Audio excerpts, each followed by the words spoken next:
Hello everybody, welcome to episode 12 of the Dead Pixel podcast. As ever, I'm one of your hosts, Mr. Brown. And this week's a little bit different. I am joined by Mr. Orange, but we've also got a special guest tonight. Now, just to put it in perspective here, I got a nice Twitter last weekend, just straight out of the blue. I was there thinking, right, what topic should we do for this week? And I got a tweet from a Michael Belkin, who's a singer from a punk band in Seattle called The Refusers. Basically, like I say, totally out of the blue. I have no idea. We'll have to ask him how he even knows about the show. But totally out of the blue, and he basically said, like the show, guys, and could he come on and speak about politics? Well, that's fantastic. So, Michael, how are you, pal? Good. Thank you very much for having me. Yeah, absolutely no problem at all. This week is kind of in honour of you and your band. It's the NSA. I did ask you what topics you wanted to discuss, and you did bring up a few things, but I noticed you've got a song about Edward Snowden. Do you want to tell us a little bit about that song, Michael? Yes. So we're the band's called The Refusers. It's a three-piece, sort of punky, but I mean we're a rock band. We're ranked actually number 2 on the indie charts at the moment in Seattle rock on Reverb Nation, out of 1,000-something bands. The song was inspired by Edward. I mean, we write songs about things that other people don't write songs about, pretty much, So we cover hot button issues, Monsanto, GMOs. We have an album coming that's called Too Big to Fail, which is about the financial system. And it's got a song called Too Big to Fail, and Wake Up America. It's a song called Shop Until You Drop, American Dream. The song, we're recording some of these next week. We've got about 14 songs coming. The ones that I really like at the moment is called Born to Rock, Rock the Boat, Okay. and Go Back to Sleep. And it's that one's Go Back to Sleep, you silly little sheep. Go back to sleep and do what you're told. So in the context of that, we have a song on the NSA, which is called NSA KGB. And, Edward Snowden was a big inspiration to me. When I saw his original video come out, when he's interviewed in Hong Kong with Glenn Greenwald. And, it really rang true. Everything he said, he said, I just want to put this information out there for you and for the public. And the public should decide if they're okay with this, if they're okay with their phone being tapped and their emails being monitored, et cetera, et cetera. And what a great thing to say. He wasn't really trying to make a big splash himself. He was pretty humble about it. He just said, this is crazy that they're doing that, and you ought to know about it. Yeah. So that was a big inspiration to me, and to a lot of people, I think. But the song starts with a rap kind of thing saying, hero, traitor, hero, traitor, hero, traitor. So it's a real, Snowden and the NSA are a real divisive issue. Some people, I've lost friends. I have old friends in New York City. Anybody that's been in the military or that's kind of on the wealthy side of things, they think, oh, he's ruining our security. He's telling the enemy what our dirty secrets. Yeah. And so there's that kind of sentiment out there on the part of the wealthy people. Also believe that the NSA is there to protect them. Yeah. Which I've come across that a lot, and they say, like, if you say anything bad about the NSA, it's like you're impugning their wealth, or you're threatening. It's like saying something bad about the police, but the police are protecting the wealthy people. So that's what I've come across. So I tried to put that into a song, and it's hero, traitor, and then the next line is, he's a hero, not a traitor. Yeah. He's a hero, not a traitor. He's a hero, not a traitor. So that's where I come down on the issue. Okay. Well, just for our listeners there, Michael, I just want to give you a little background on Edward Snowden and the NSA, if that's okay. It was around June 2013 he came to international attention, and basically he worked for a government agency, what we would call as maybe a spying agency in layman terms. The NSA. He was a contractor, and he revealed numerous global surveillance programs run in sort of on parallel lines with what's called the Five Eyes. Now this always staggers me. Last week we were talking about austerity, we were talking about the shadow banking system, and this week it's the Five Eyes. it's just one of those things that always astounds me how they try and make it so shaded, sound so shady. You know, everything seems to be like, you know, if ever you were going to be a bad guy in the world, you know, what would you call the banking system? You call it the shadow banking system, and then you've got this spying agencies that are called the Five Eyes. Well, basically, Edward Snowden, he came out and let the world know that, yes, we all knew about spy agencies, of course we do, and we all have an affinity to them with our James Bond movies and what like, but he's basically saying now that they've crossed the line. Is that right, Michael? Basically, their surveillance now is at a level that is unconstitutional in your country and perhaps immoral for the rest of the world. Is that right? Um, yeah, well, he's put out the information. Now he's working very hard to not make conclusions for people, to not put words in people's mouths, and that's why I think he's a kind of a hero figure where he's just putting the information out. I mean, obviously he believes he wouldn't be doing it if he didn't think it was unconstitutional, and he does say that it's unconstitutional. But he he's not so much preaching, revolution or anything like that. He's just saying here he's exposing. So he's a classic whistleblower, and that's one of the songs in our song "Born to Rock." That's one of the lyrics in that song. He says, "Hooray for hackers, and thank God for whistleblowers. They tell us secrets we don't know." Yeah. And you're absolutely right about.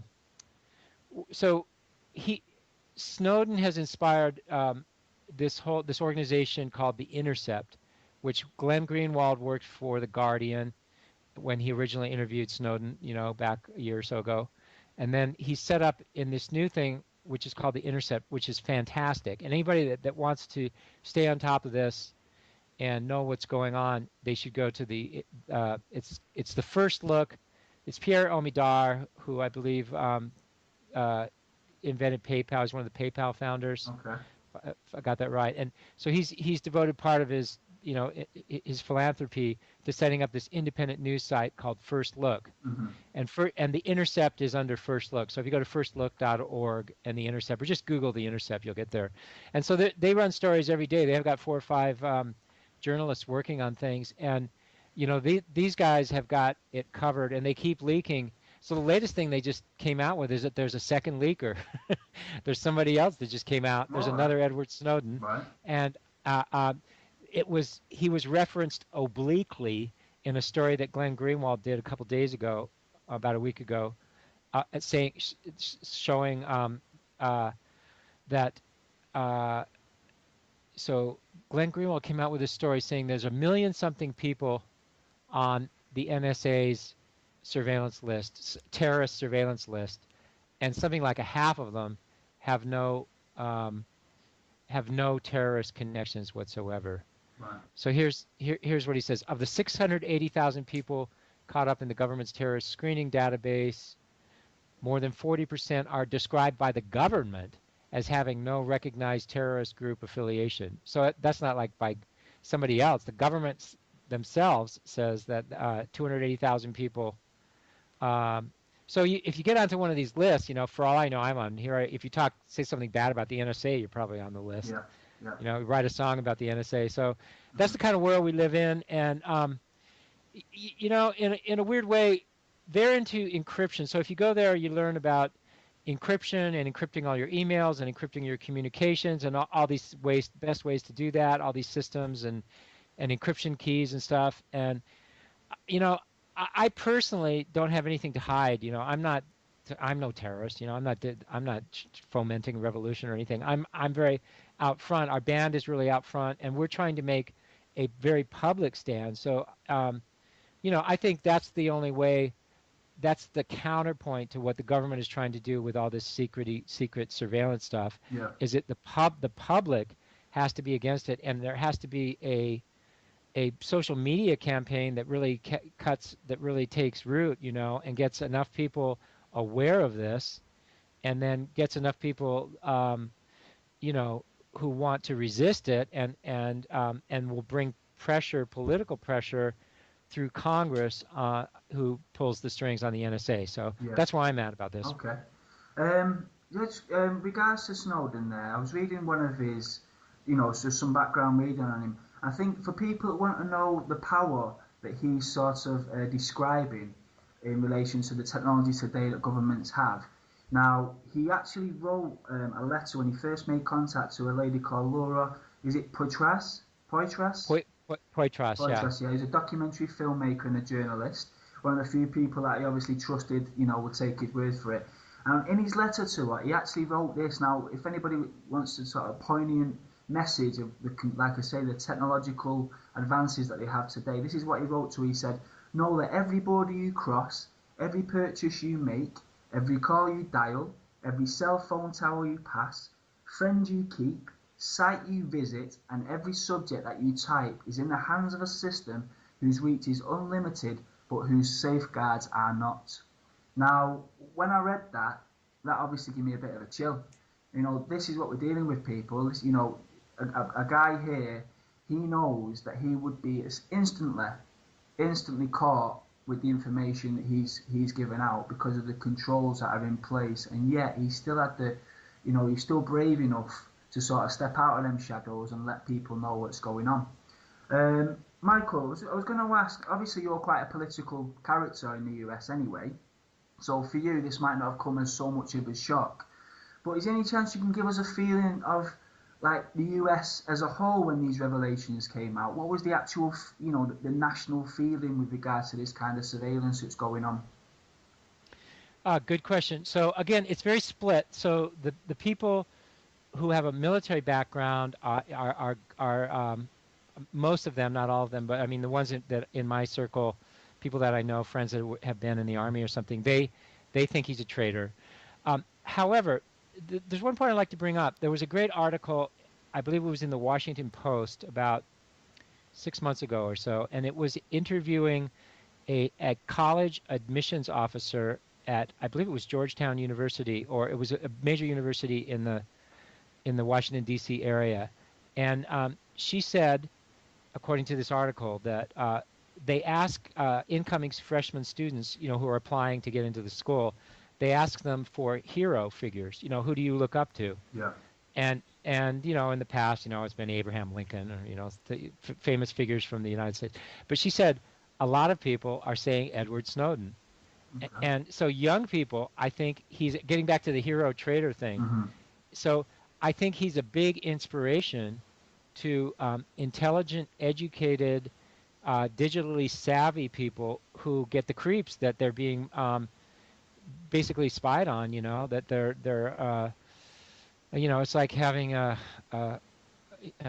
somebody looking over your shoulder all the time, and so I think in the younger generation, whatever is below millennials, the people coming up, I think Snowden is a big inspiration. Now, it's been a year or so, and the issue has kind of fizzled down or something. It's settled in, and it's not a hot button issue anymore. Mm-hmm. But he's definitely changed the level of discussion, the discourse that you see in the media. So, I recently saw a headline that same Washington Post saying, "Well, it doesn't matter anymore. Everybody knows about it. It's not. It's just out there. It's just like part of the landscape or something. That the NSA spies on us." Yeah. So, but it's taking on. Yeah. Yeah, but however, it's going off in other directions. For instance, Alexander, who's the head of the NSA, all of a sudden there's articles about financial corruption among NSA leaders. So these guys are running private businesses on the side, and they're authorized to do this. So while they're working for the government and making hundreds of thousands of dollars a year and having high security clearances, they have these companies where they're either consultants to corporations, or they have some technology for snooping or something.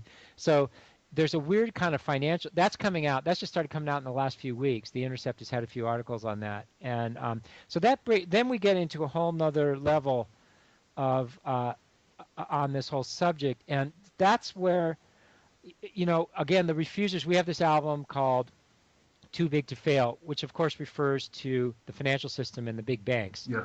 And so as far as I'm concerned, it's all kind of mixed up together, where the financial system, no, don't get me wrong, I'm not an enemy. I'm personally, I'm sort of a libertarian, where I think, I admire the free market history of entrepreneurship and stuff. The little guy starting out with nothing, Horatio Alger's story.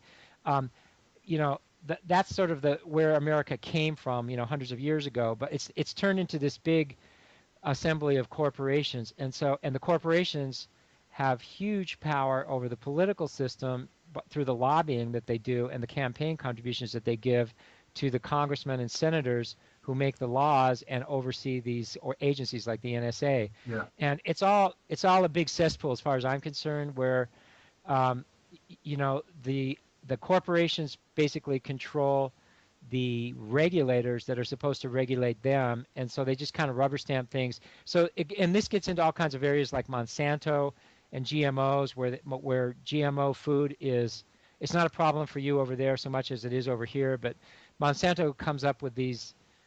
Here's a little. Everybody knows who Monsanto is, right? Yeah, of course. Yeah. Okay. Here's a funny little. Uh, uh, Here's a little funny little fact. The third, fourth, and fifth letters of Monsanto are NSA. Right. And so I'm no conspiracy theorist. I don't, I just think it's a funny little coincidence. Like if you start searching around for NSA, you start coming up with Monsanto when you do word searches on it. Right. So it's And with any of your or any of your background into any of this, are they connected in any way that you found, or is it just simply like one of those, like you say, one of those sort of conspiracy theorists? Or would you actually say they are connected in some way? Not I don't have any direct evidence of a direct connection. However, again, getting back to the idea of how things are run, not from a conspiracy theory viewpoint, but from a really rational, real world analysis of what's going on. And I'm college educated. I went to UC Berkeley. UC Berkeley, of course, is a place of the where the civil rights movement. It's kind of got it flame and got the students going. So my background is sort of populist. And the founding principle of the business school, which is where I graduated from, is question the status quo. Okay. So that's what I always try to do, is question the status quo, and that's that Berkeley motto. So, anyways, these guys are all in the bigger scheme of things. They're all kind of in a big happy club together, where the corporations, the corporations and the Congress and the regulators and the government agencies, and it's not just the NSA, it's the FDA and the CDC, Center for Disease Control. They're all like one big happy family. Yeah. And individual rights are not a major concern to them. So that's where individual rights and the Constitution are getting trampled in this process, certainly by the NSA and also by these other agencies. And so that's what we're hoping to do with our band. Where a lot of music is about nothing. If you listen to popular music over here, I don't want to say anything bad about anybody, but Katy Perry and Taylor Swift and stuff, it's blah blah blah pop music. Yeah. Baby I love you. Yeah. Baby I need you. It's not very inspiring. You listen to the song and afterwards you kind of ask yourself, you try to remember what the song was about, and you can't remember, and the music, you can't remember what the melody was, because there's a lot of the songs. I mean, not everything, but that's in general, that's popular music. And of course the music business is run by these big corporations too, so so we're trying to break through that on a guerrilla level, so that's why we're doing podcasts like this. We're just a little a band trying to fight these forces and fight them only with awareness, not we're trying to make people aware of what's going on. And so the NSA fits in there with the corporations and the government and the regulators. And to tell you the truth, I read a very, very fascinating book recently that's called The Open Source Everything Manifesto, which is by this guy named Robert David Steele. Very fascinating book. I highly recommend it. He was a former CIA agent, I believe, not NSA, I believe CIA. And he left about 20 years ago, and he came to the conclusion that, and this is very relevant to the discussion we're having, he came to the conclusion that all this secret information was not doing anybody any good. So he had a high security clearance, and they were scooping up all this information, and it was going into a report that was given to the president every day, which may or may not have been may not read, and it was not actionable. So in other words, these guys knew stuff before 9/11. They had indications that something was up, that a terrorist band was going to hijack airplanes. This was all like, it was in the intelligence, but nothing happened with it, Yeah. right? So it's like the information is being gathered, but it's like going nowhere. So in terms of actual national security and national defense, it's all this information is being hoovered up, and it's just like going into these big computer systems and Sitting disk there doing drives where nothing. it's stored forever.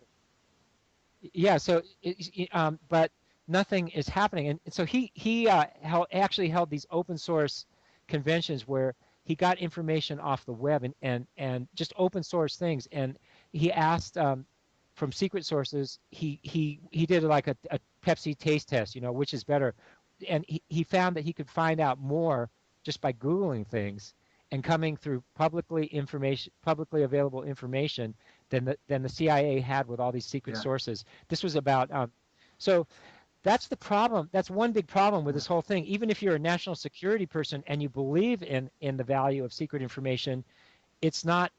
They have this. It's almost like this cult of secrecy, and all these layers of security clearances and stuff, and people can know this and you can't know that, and this kind of holding information to your chest and not sharing it with anybody means nothing ever Yeah. gets done, even if they do have meaningful information. So that's one big problem. And so one big solution to this is to have an open source, which sounds insane from an NSA perspective, or a CIA perspective, to have open source uh, security information. Yeah. It's almost religious to say something like But that, but it may be much, it's potentially much more useful, and even from a national yeah, defense I perspective. think one of the big fears that sort of the man on the street has, though, Michael, is that even though, in a sense, the apparatus is there, but they don't know how to use it yet, and it's almost, from what you're saying, is almost a bit of an incompetence about it. It's almost like we won't tell them about it because we're the most secret, sources, so let's not share the information out. But I think the big worry is that because the apparatus is there, all it would take is the right planning and the right distribution of information and the wrong government in power to have very much like the Stasi in East Germany. The Stasi in East Germany, they had, I think it was something ridiculous, like 1 in 10 of the population was a secret agent spying on its own population. Now, in many ways, the Stasi were incompetent, but all it would take is the correct apparatus, plus the technology, plus the competence, and you're kind of living in what most people would feel be a 1984, scenario. And so I think that's a big worry for me. It's not that we're scared that the government right now, or we're happy that they haven't got their act together right now. It's just that idea of in 10, 20 years time, if something isn't stopped, that all it's going to take is the wrong government and the wrong people, and we are just totally controlled. What do you think about that?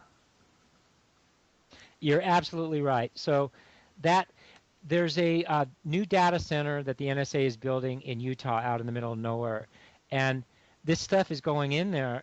Everybody's calls and emails and everything. They're going into these huge hard disk drives or whatever, however they store things. And it's just being saved up forever. So that old what was the Tom Cruise movie with precognition, where they thought they go back and they know everything about you, so that before you make a crime, they come and stop it. Do you Oh, remember that, yeah, Tom? dude. Oh, mm, Yeah. So it's very much a scenario like what you're talking about, where in the wrong hands of a tyrannical yeah. government, um, this is incredibly dangerous, where they come, like they come up and basically blackmail anybody they want with some dirty little secret from your past that has nothing to do with anything. But is it So, also a case of like the genie's now out the bottle? It'd be like, well, the technology's there. How do we? Is it just about transparency and democratic control? I mean, it really has to be, doesn't it? It has to be transparency, which we'll never get. I mean, let's be real, we're never going to get that, and you'll always say national security, fighting terrorism, all that rubbish. So we won't get the transparency, and the technology's already there, Michael. So how can we protect ourselves? Is the genie not out with the bottle? Yeah, you are correct. The genie is out of the bottle, and with the technology that we have, and always improving technology, this it's not going to change. So they're not just going to. I doubt. Well, I don't know exactly. I'm no the world's expert on this subject, but um, they have with their ability to monitor and record and capture communications and store it in this site in Utah, you can just pretty well figure that that's going to just keep getting bigger and bigger, and it's going to be more and more of an issue. So how do you get around it? And that's where you get into encryption. So there are a number, and that's where you should go to the intercept. So there was a wonderful story today on this subject uh, by a guy named. Hang on, I got it here somewhere. Um, it's from the Freedom of the Press Foundation, and if you go to the Intercept, so there are a number of different systems. There's something called Tor. It's a system anonymizer, and these are things that Edward Snowden used to contact Glenn Greenwald and Laura Poitras in the first place. So if you're concerned about about your own personal communications, you should definitely start going to this encryption models. So you're, so there are saying it's like it's a personal encryption. The future is basically going to be a personal encryption society where everybody's trying to keep updated with the latest encryptions to keep their files and data safe. Is that the world that you're sort of envisioning at the moment? Yep, absolutely. Which is quite scary, isn't it? And quite, it's not like, oh, the vision of the future is this wonderful utopia where we all get along. Basically, being realistic in the current system, the future seems to be. I think it was Minority Report you were talking about before. Was it? Yeah. That's so right. Minority Report is basically the future. You think? Yes, I do. So the information will be there, and so which is scary. I mean, I totally understand why you're saying it. Totally understand. Yeah. Yeah. So again, if you have, I don't even bother encrypting my stuff because I'm so out there and so out front. I basically I'm a very public. I'm taking a very public stance, kind of like Snowden is doing, but on not just on. I'm certainly don't put myself in his league or anything, but on issues like GMO labeling, GMO food, on big pharma, on vaccines, on certainly on the NSA, also on food in general. The corporations have just screwed up. The food that we eat is full of so many absolutely horrid ingredients that are basically carcinogenic, and they're just bad for your body. It starts with GMOs and it just keeps going. So eating processed food, it's easy for a lot of these things happen because it's easy for corporations to grow, to make packaged food and put it in a freezer or in a box and then put all these chemicals in it. And then it's easy for them to make money doing that. Then they don't really care about what happens to the people 10 or 20 or 30 years down the line from eating this stuff all the time and drinking this stuff. So anyways, I'm taking my personal approach is to be very public because, I run a Facebook page that has 50,000 people on it. And we bring posts. I try to find the best articles that I can find every day in all my extensive reading that I do, and put a couple, 2 or 3 articles on there every day. And so I'm taking the opposite approach of what what you might want to do as an individual. So I'm just being completely out front and completely public. And I'm not doing it head on. And you basically, if everybody was like yourself, there'd be a lot more activism, wouldn't there, in the world? And really, activism as a tool of change is even today with all the control, it's still probably the primary tool of change. Wouldn't you agree? Absolutely. And people like Billy Bragg, over there, I really admire him. He's been at it a long time. He's taken he's one exception to the rule about how I said songs are about nothing and you can't remember their melodies. He's been writing great songs forever about hot button issues. And so I just there's another book I've been reading. It's there was a period in the U.S. In the late 1800s, early 1900s, at the end of the Industrial Revolution, um, where it was called the Age of Reform. I've been reading this book called The Age of Reform by this guy called Hofstadter. It's written in the 50s, but it's a historical book, and it's about how the people, it's the rise of progressivism in the U.S., which at that time meant something that it means different than it means now. It meant against the crony capitalists, the guys,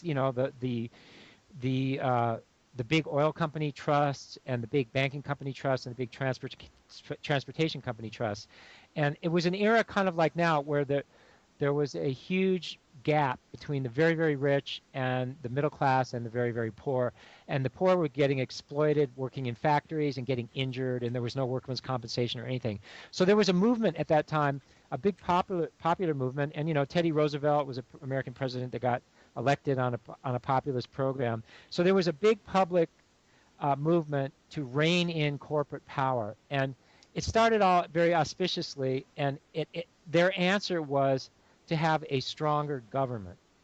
Okay, sounded great at the time, but look how it's ended up. So the things that came out of the progressive movement are a more regulatory government. And what has happened in the real world is the corporations have taken over the regulators. So it's like, I don't know how you resist these powerful economic forces.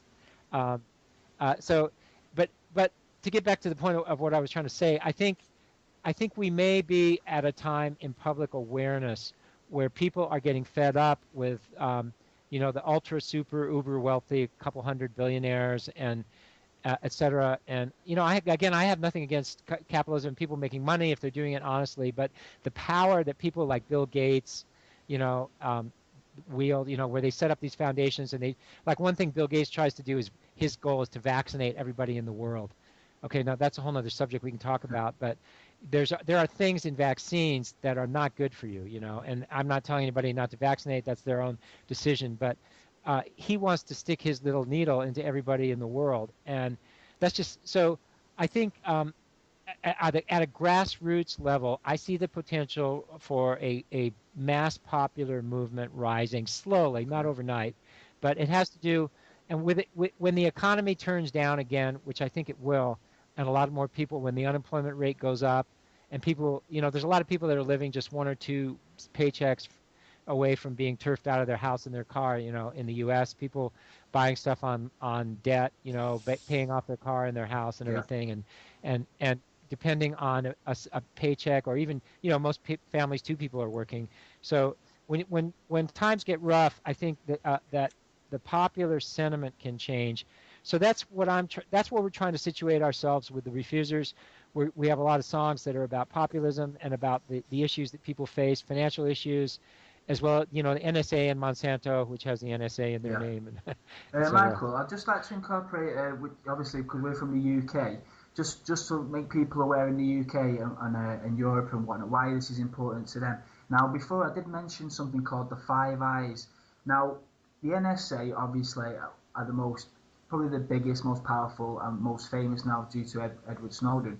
But there's also, in regards to the UK, this Five Eyes is a sharing of intelligence with the US, Australia, Canada, New Zealand, and ourselves.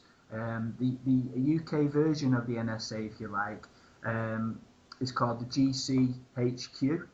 And basically, that is the version of the NSA for the Brits. Now, just to put this into perspective in regards to the depth of, whether how uncontrolled it is, or even if you want to call it a barefaced lie. Now, when all this came out with Edward Snowden, our foreign secretary and our first secretary, as well, was a guy called William Hague. I don't know if you know him, Michael. Have you heard of William Hague? Yeah. Yes, of course. Well, he was asked about, spying and what's going on with it. And he said, oh, no, listen, private citizens in this country, they are only spied on if I actually sign it off. Now, with later on with the stuff that came out, somebody pointed out to him in the House of Commons that for that to be true, he would have to work 24 hours a day, 7 days a week, and do only nothing but sign off on private citizens being spied on, basically. So that's just to bring the UK, the UK listeners into a little bit of perspective about this. This isn't just about the NSA. This isn't just about the US. This is a global reach now, something called the Five Eyes, very sinister sounding, as I mentioned before. And this affects all of us on the planet. Now, just also, Michael, you were saying like the fever in the US has sort of dissipated slightly, with it being, it was 2013. Now, there was something that I find quite interesting in this, and I think, just to quote, Marcuse, Herbert Marcuse, Michael? Yeah? Yes, Now, of course. he said something which I think's sort of quite relevant in this sort of, this paradigm, and it's the case of, when you take something that seems subversive, yeah, and the government is spying on us, it's the way that the government then digests this information and turns it into a positive, yeah, they kind of change dimension of it. Now, from what they're saying now is, it's all to do with counter-terrorism, and they've basically absorbed the, the shock and the awe, yeah, they've sort of rebranded it, and basically now saying, well, it's to do with your safety against terrorism against you. Now, obviously, there's a genius in that. There's an absolute genius in that. But I was going to ask you, Michael, has the American population in general fell for that now the years have passed by? Would you say, on the whole, the feeling is, well, yes, it is a giving up of our freedoms as such, but, trusting our government, it's to keep us safe from terrorism. The man on the street, has he fell for this, Michael? Pretty much. I'm ashamed to say, I'm ashamed to admit it as an American, that while the power of television news and network news is fading and the old media is losing its power, there's three major networks here: CBS, ABC, and NBC, and until 10 years ago, that was the sole source of news, and it's a big brainwashing operation. So what gets filtered in, what they can and cannot say, people absorb it, and they can control the American psyche pretty and not successfully. Just the Americans, Michael. This is everybody. We're all victim of the mass media. No matter where we are. So it's not just about the Americans. I don't want to make it sound like it is. Obviously, we all fall for the same you're right. Mate. Yeah, ITV, BBC, BBC, Sky right? TV, Sky News, and of course, and these networks, they repeat whatever the government tells them. So like the government, it's like, I know somebody in the White House. So you never say anything bad about the government, because then they'll cut you off from their leaks. And so you have to repeat what the government tells you if you're on a major network, and say, and today the government spokesman said, it's like it's the gospel truth or something. So their job is not to question anything. It's just to be a sheep. So you're right about how they turn things upside down and rebrand things. And so we can't talk about this without talking about the reality of what's going on out there in the world. Okay, so the CIA has a term called blowback. Okay, blowback essentially means you have one policy objective, and you do something. You hire somebody, or you give somebody money, or you set up a terrorist group or something to fight somebody else. And blowback means it ricochets on you. It does the opposite of what you were expecting it to do.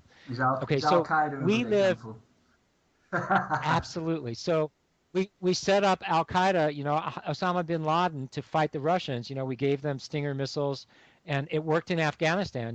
With the they defeated the Russians. The Russians and Afghanistan became whatever it became. But so then 10 years later, boom, these two airliners get hijacked and hit World Trade Center. So that's the most graphic example of blowback. So we live in a world that's just jam-packed with blowback, right? So I come to the UK. My wife's English, so we go back and forth. I know what it's like over there. And you guys are a little, there's more, explosions on buses and subways and things. So we haven't experienced much of that in the U.S. yet. But when we are sitting there bombing the heck out of Iraq, forever, in Afghanistan, you can be damn sure that those kids whose parents, and using Tomahawk missiles in Pakistan and droning people to death, you can be sure that the children and grandchildren of those of civilians who were killed by those missiles or those bombs are absolutely hate the U.S. And will do, and that there's a simmering hatred, and of course, they will do everything they can in their power to fight back through some kind of guerrilla thing. So it's not, as long as the U.S. is acting like this big bully, which is what it, and it has, and has the UK on its side, and Germany and France to a lesser extent, but um, we're acting like a big bully and trying to be the world's policeman and keep these arbitrary borderlines of countries that were set up, on by some British general or prime minister or something, 50 or 100 years ago in the Mideast, so that the oil will keep flowing. That's really what it's about. So, I mean, it shouldn't be any surprise that we have, um, So, enemies, and so this whole thing of having to track our enemies with mass surveillance and everything gets back to the role of the U.S. acting as the big yeah. bully on behalf of these big corporations that want to keep the oil and the good times rolling Well, over that's here. quite interesting, actually, Michael, because there's actually two ways of thinking about this, and obviously you just mentioned one there. So what you're saying is it's almost like a self-fulfilling prophecy. You're saying terrorists are going to attack us, so we need to be more security conscious. But then by the actions of the allies, you're actually forcing terrorists to sort of attack us. And so, yes, there is more security. So it's kind of like a circular thing where we tell our population we need more security because they're going to attack us, and we attack them, forcing them to attack us, proving us right. It's almost like a self-fulfilling prophecy. However, there's that other sort of way of looking at it, and I wonder if we could get some thoughts on this. Is it There is a train of thought that's basically saying, actually, this is nothing to do with our foreign policy. This is to do with the control of our populations. Now, somebody I'm more than sure that you've heard of. You know Noam Chomsky, Michael, yeah? Of course you do, yeah. Yes, of course. Now, with Noam Chomsky, as much as he's a political analyst, he also is very much a pessimist when it comes to governments controlling their populations, not simply for reasons of counter-terrorism, but simply, I'll just give you a quote about Noam Chomsky when the NSA came out. He basically said, governments will use whatever technology is available to them to combat their primary enemy. Okay? For Noam Chomsky, that is their own population. He said, we can be confident that any system of power is going to try to use the best available technology to control and dominate and maximize their power.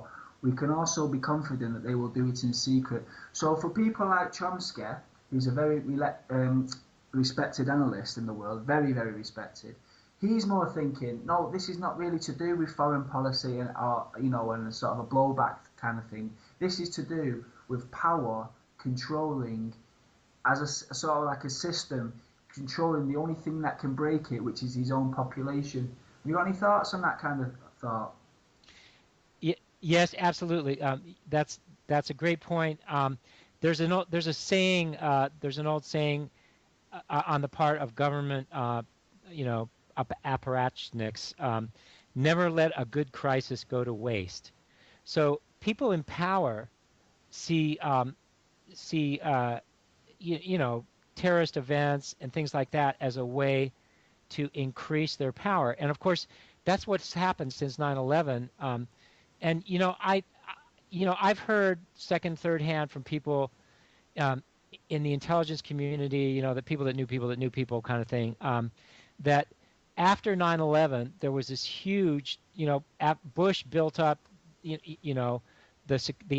huge money went to the NSA and the CIA and all these agencies, no such agencies, and blah blah blah, and huge resources were devoted to increasing government power, and it didn't really accomplish a whole heck of a lot. I mean, we haven't been attacked. Who knows? Maybe they probably accomplished things that I don't know about. Who am I to say? But you do have to be very wary of basically tyrants. This is like getting back to the Roman Empire or something. As tyranny is that for an emperor, which is the way presidents and prime ministers see themselves. Once they get in power, is to increase that power to scare, and really to use fear to scare people, because nothing increases their power better than Yeah. fear. So fear is a weapon to control people, and so you can have this gets pretty crazy, into false flag events. You know what false flag Yeah, of means? It course. means Yeah, yeah. like It's something that where looks like they where, either invent a yeah, it's a, situation or they yeah, don't prevent it in order to gain the populace to inspire them to do things like support their invasion of another country later on down the line, something like that. Yeah. right.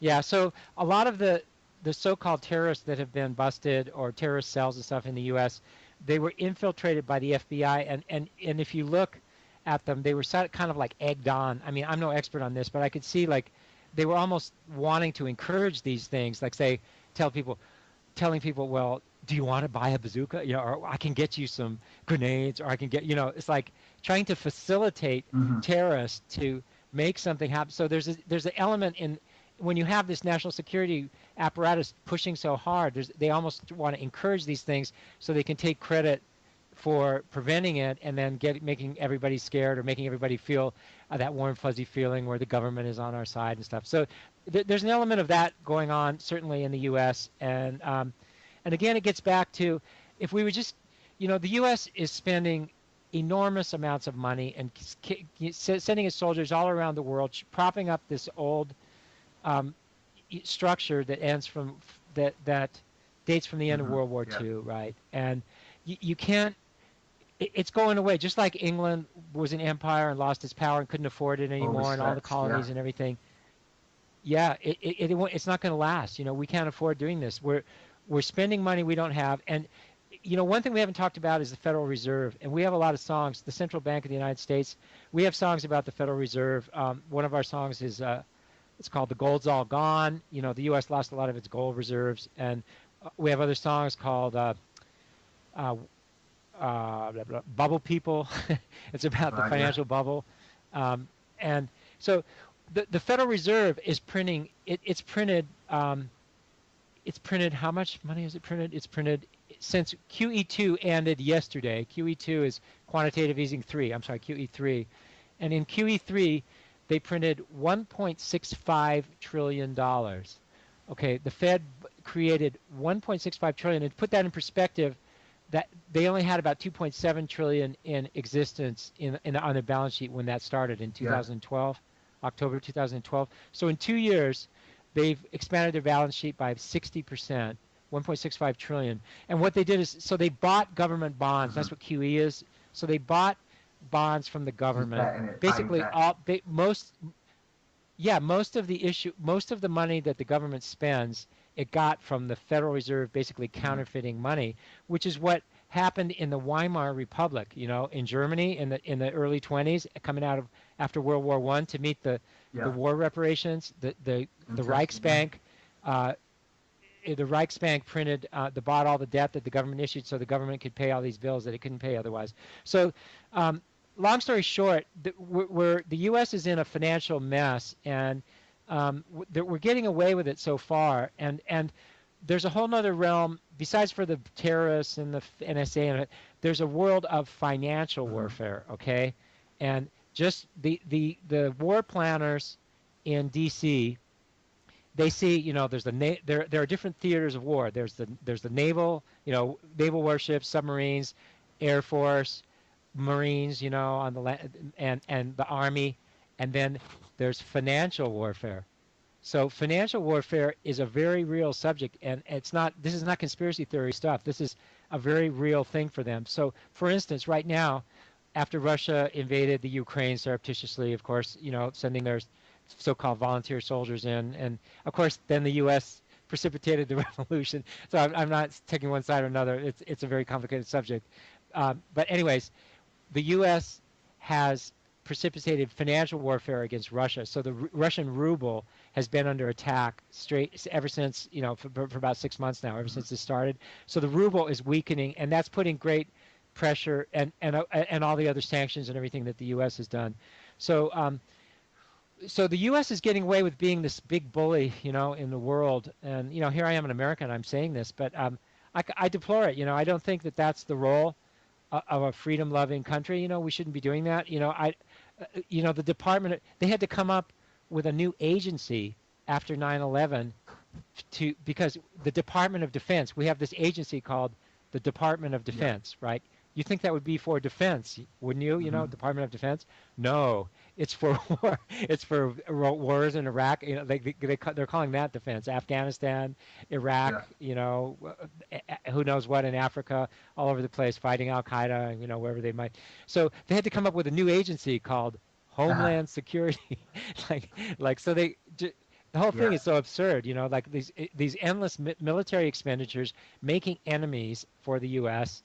And spending money that we don't have, printing money, and raising taxes. You have to tax, taxing people, and none of that is good for the economy. So long story short, I think the U.S. is facing a slow decline, empire decline, kind of like England faced, at where we're losing our colonies and we're losing our power. We definitely cannot afford to be doing this and be building new generations of fighters and aircraft Yeah. carriers and blah blah blah forever. And certainly China is the new kid on the block, and they're coming up with they have new submarines and aircraft carriers and everything, and we're simply not going to be able to afford this level of military expenditure and global policing that we're doing at the I think moment. China as well, apart from the US itself, China are the second biggest buyer of US bonds, aren't they, if I'm not mistaken? Yeah. Exactly. So when you start getting into the realm of financial warfare, you better be Yeah. careful what you wish for, because if we ever get into a confrontation with China, then they own your debts. they can hold our bonds. Yeah, but then what is the response to that? When you start getting into this back and forth thing, then what you can say, well, then you just say, well, you can't sell them. So we repudiate those debts. Right. That would be the And that then we would be go the to war. that would be how the U.S. would. Well, I'll tell you what, Yeah. Michael. So it gets in. Just to go back, just get back to the NSA there. Just to wrap up the show, really. I was just wondering. I suppose the next question is, where do we go from here, Michael? I mean, we've spoke about the NSA now and the Five Eyes, and it's a global, power. It can basically every citizen can be controlled in theory right now. So you've kind of give a feeling of what you think is the way forward. In sort of personal encryption and Minority Report, a future of Minority Report. But in the short to medium term, Michael, where do you think we go from here with these revelations? I mean, actually, just to get back into the people's consciousness, there is a new documentary that's getting rave reviews. It's called Citizen 4, documentary about Edward Snowden. So this will be back on the agenda soon enough. I think it might have been out today in the UK. I'm not sure, but I've got a feeling with the release of this documentary, with the reviews that it is getting, this will be part of the national consciousness once again. So, Michael, where do we go from here? Okay, great. I'm glad you brought that up. Yeah, Citizen 4. Everybody should go see that. I haven't seen it yet. I've seen the trailer for it, great and reviews.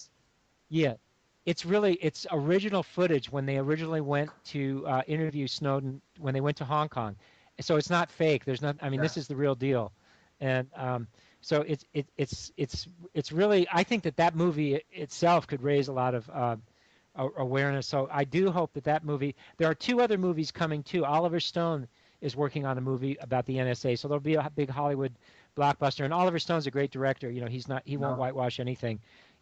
So the two, like you said, the two things are if you want to remain anonymous, you need to go to the Intercept and go and learn about encryption technologies that you can use on your cell phone and on your email and on any kind of communications. So that's first and foremost. If you want, that's a good thing to do. Because otherwise you're going into that vast database cavern where your personal messages will be there forever. And then the other thing, of course, is the public opinion. So that's why I'm talking to you, and that's why I'm out there taking a public stand, because the only thing that's ever going to counteract this is a big public resistance. So if you ask me where I think we're going into a dystopian future, like a science fiction movie where, yeah, the government has power and they drive around in tanks on the streets and stuff, but the public is increasingly disaffected, and they're living, places like it is in Syria now, not quite as bad as that, but where where there's a resistance against the government, but it's not very powerful because they have bigger, they have more control, and increasingly they have to do things with military power. There's so many movies on this, of Brave New World, 1984 kind of stuff. So I think we're headed in that general direction. Don't ask me. I don't have a perfect crystal ball, so don't quote me on this. But I think, and where government power and government abusive power and government propaganda, which is being spewed by these mainstream media sources, is counteracted by the internet, where you can get your message out. And I hope to do that with the Refusers. I hope you're going to play our song. That would be great. I want to music. That's where the Refusers are at. We want to try to get in. There's nothing better than getting into people's getting minds and hearts than music. So that's where we're at. The Refusers are trying to do this through music and through social media. So that's where we try to play our small little part. And what about? I know in the short term, what you're saying is become yourself as an individual, become technologically advanced, so that we don't make it hard for them to get information out of us. But I don't get any sense of, and I think you've said this before as well, you're not necessarily a revolutionary, are you, Michael? You're not someone that's saying, even though you've admitted to us today that you're looking at a dystopian future rather than a utopian future. Is there nothing on the undercurrent of America? The Homer Revolution, one of the big revolutions of the past couple of 100 years. Is there nothing there that's where people are saying enough's enough? A rejection of the system itself. Because I have to tell you, Michael, there is an undercurrent here in the UK that's a lot more prevalent than it once was. Regards to a rejection of politics in its present form. Is he, within yourself personally and in a national level, is there anything like that at all that we can look to the US for? Well, one can only hope. Yeah. That would be my. So I know Russell Brand has his new book out, right? And he's on this topic over there. The U.S. Political system is so messed up, and it's so exclusive. Believe it or not, we might have an election with a Bush and a Clinton. This time, Hillary Clinton and Jeb Bush. I mean, to me, it's just like horrendous. How could this be happening? At its finest, isn't it? Do you know what I mean? It's ridiculous, isn't it? You talk about choice. It's just absolutely ridiculous, isn't it? It makes a mockery of democracy, doesn't it? Really. Yeah, so there's I'm hopeful, that there can be change. Change comes out of desperation, and like I said, there was political change in the age of reform back in the early 1900s when there was a big popular backlash against the extreme uber wealthy and the corporations who were really harming people. So I can only hope that we're a long way from anything like that at this point in time, and so. Again, that's what we're trying to do with the Refusers. We're trying to make people aware and get people, get people hope about the future and try to really get people to take charge of their own, their own destiny. And also, as well, listening intently throughout on the show. I'm not on my own tonight, Michael. I have got Mr. Orange with me, or should we say Agent Orange, with regards to the NSA. Mr. Orange, I know you've been listening intently there and patiently. Is there anything you want to add to this conversation? I know it's a bit different tonight. We've got a guest on, and Michael's more than enlightened us, really. We didn't really have to speak much, but just listening to what Michael's been saying there, is there anything you'd like to ask him or to add to the conversation?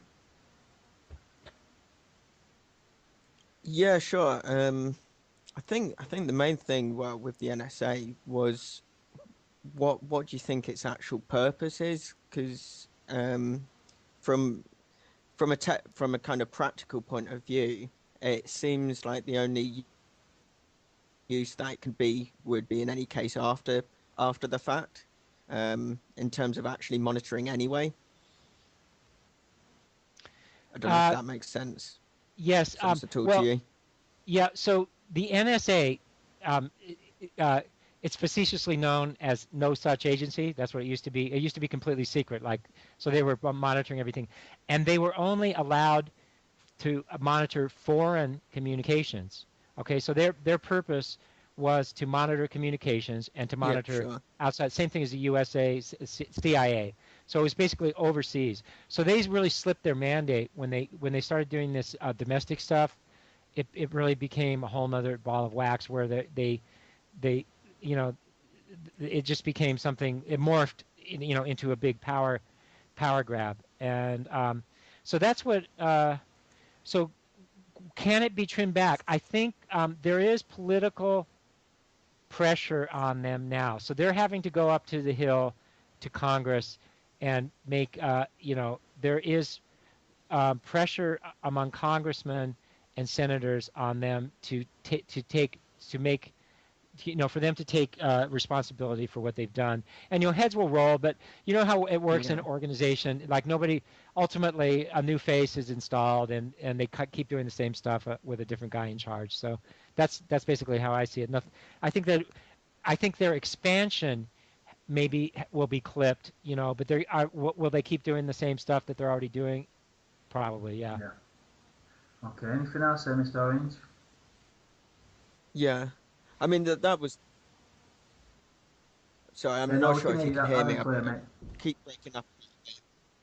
But yeah, I mean, that was the only thing I seen. I did see that the only use that they could use it for is the kind of shadier elements of politics, of kind of pulling up information to denigrate someone, or kind of try and pull up some dirt on them, rather than actually being used as a monitoring system anyways. With that amount of information, I'm sure most of it's useless. You're absolutely right. Yeah. I'm sorry, I misunderstood your question. Yeah, you're right. That is the scary thing about this. So, in other words, like the Stasi, where the Stasi controlled Eastern Germany and knew everything about everybody, and then you could intimidate people and basically force them to do what you wanted them to do, because you could say, well, if you don't do what I tell you to do, then we're going to tell you about your secret girlfriend or this drug you took or whatever, some illicit behavior. Yeah, so where you're basically you're intimidated by the state. I'm not. There's a stronger word than that. I can't even think of it. Basically, you're a tool. You're basically a tool of the state. That is the danger. You're absolutely right. That is the big danger here. Where in 5 to 10 years this thing morphs into a big manipulation program, and who knows? Like Manchurian Candidate, where the politicians are, where they do that to a politician or something, so that the politician does what they want them to do. Which, I mean, is that going to be any different than the government we have now? I doubt it. So the deep state. Yeah. The term deep state. You know that term?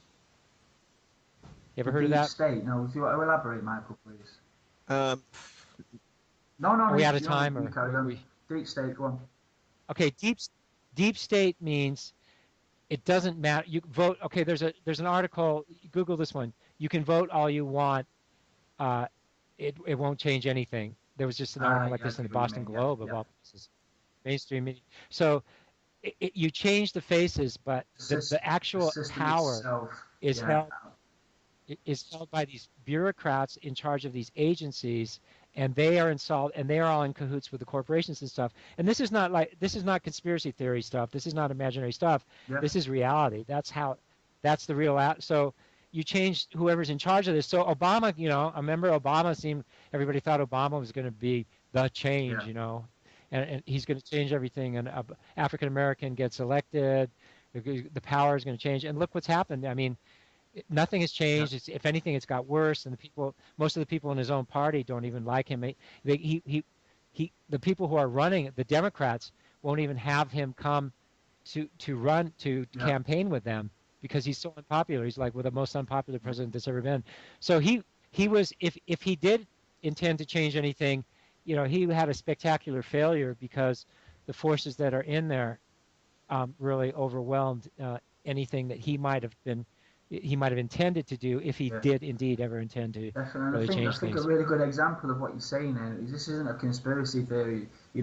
The fact that we're saying that it won't be changed.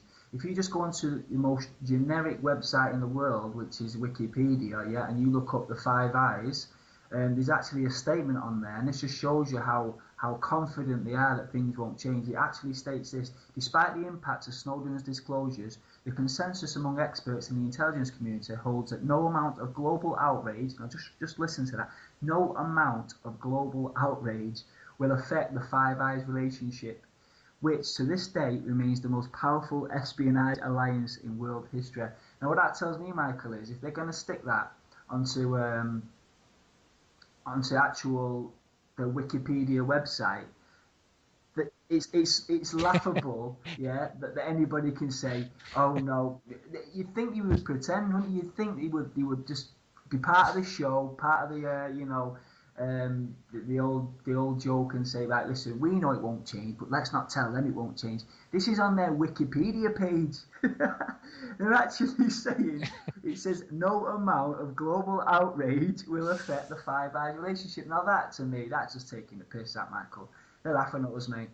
Now, we've got two choices here, in my opinion, yeah. We can either accept the dystopia, or we can, band together and change this once and for all. But either way, I think we're both in agreement, Michael, that it's going to be a hard slog. Yeah, the system has us wrapped around its little finger, doesn't it? And any way you want to look at it, whether you're talking about all-out revolution, or Michael's version of Minority Report, where we become technological giants of our own individual lives in order to be constantly one step ahead of the system. Either way, it's not looking good, is it, Michael? No, it's well, I think it's going to be different. I think we're coming out of a sleepy time where people have been, like I said, my song "Go Back to Sleep," where a lot of people are just sheep and they're just watching the TV and doing what they're told and trying to get through their lives. But I do think things are headed in a more activist direction and a more progressive direction, and that opens it up to a lot of people from a lot of different ideological directions. So the Venn diagram where you overlay two circles and there's common ground in the middle.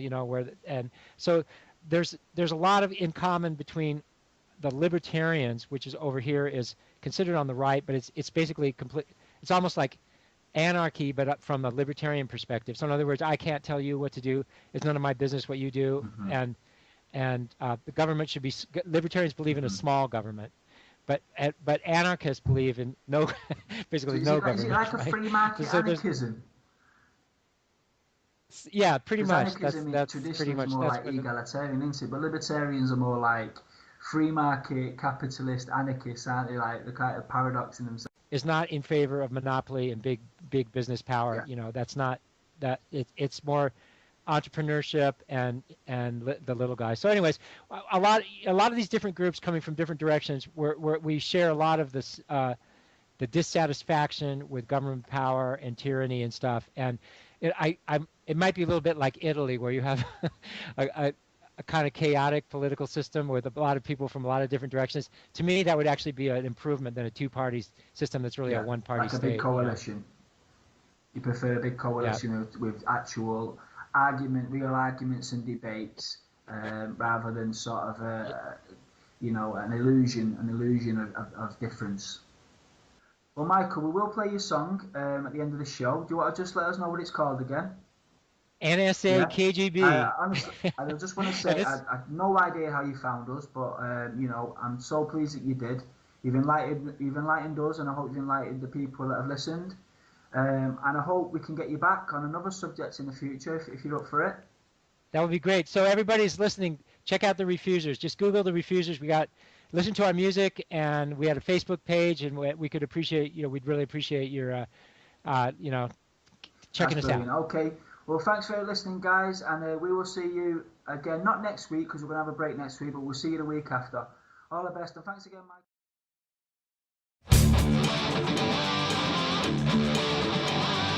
Hero! Traitor! Hero! Traitor! He's a hero, not a traitor! Hero, not a traitor! He's a hero, not a traitor! He's a hero, not a traitor! Hero, not a traitor! He's a hero, not a traitor! They listen in on the phone when you're by yourself. You're not alone. They read your email, tap your phone, invite themselves into your home. NSA,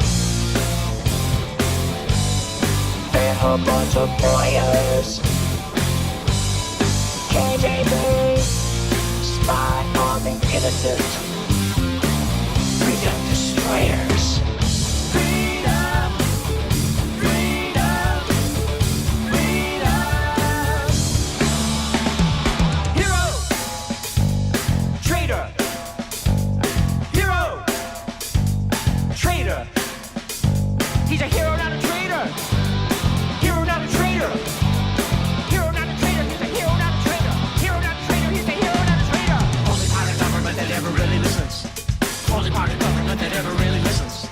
Only part of government that ever really listens. Only part of government that ever really listens. Only part of government that ever really listens. Only part of government that ever really listens. Only part of government that ever really listens. Only part of government that ever really listens. Edward Snowden spilled the beans. They're scanning you, baby, on their screens. Every word's recorded behind the scenes. Ain't no secrets from the KGB. NSA. They're a bunch of fires. KGB. Spy on the innocent. Freedom destroyers. Freedom, freedom, freedom. Hero, traitor. Hero, traitor. He's a hero, not a traitor. Hero, not a traitor. He's a hero, not a traitor. He's a hero, not a traitor. Hero, not a traitor. He's a hero, not a traitor. Only part of government that ever really listens. Only part of government that ever really listens. Only part of government that ever really listens. Only part of government that ever really listens. Hero! Traitor! Hero! Traitor! He's a hero, not a traitor! Hero, not a traitor! Hero, not a traitor! He's a hero, not a traitor! Hero, not a traitor! He's a hero, not a traitor! Only part of government that ever really listens. Only part of government that ever really listens. Only part of government that ever really listens.